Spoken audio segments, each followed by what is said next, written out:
చైతన్య భారత్ స్కూల్లో ఈరోజు మార్నింగ్ యథావిధిగానే స్కూల్కి ఆయమ్మలు 8:30కి స్కూల్కి రావడం జరిగింది.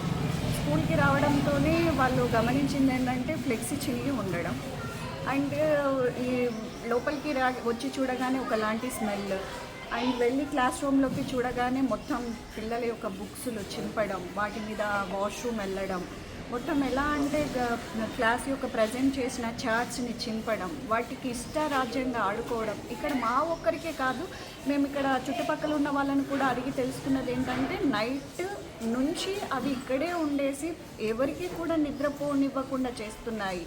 సో రేకుల మీద దూకడం, చాలా డ్యామేజ్ అయింది. రేకులు మొత్తం కిందికి వంగిపోవడం అండ్ క్లాస్ రూమ్లలో ఫర్నిచర్ని అంతా చెత్త చెదర చేయడం, పుస్తకాలను చింపేయడం.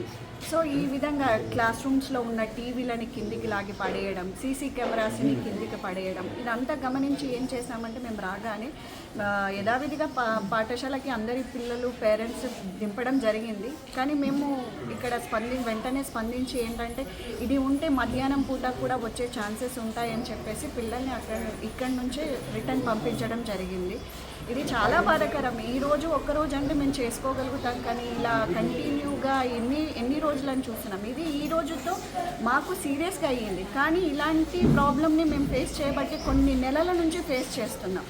సో మేము అడ్జస్ట్ చేసుకుంటున్నాం, కట్టెలు పట్టుకొని పిల్లలు తినే టైంలో. సో ఇది హౌజెస్లో అంటే మనం ఏదైనా సెక్యూర్గా చేస్తాం, ఇక్కడ పిల్లలు ఉంటారు. ఈ పిల్లలకి ఏదైనా జరిగినా కానీ చాలా ప్రాబ్లం అవుతుంది.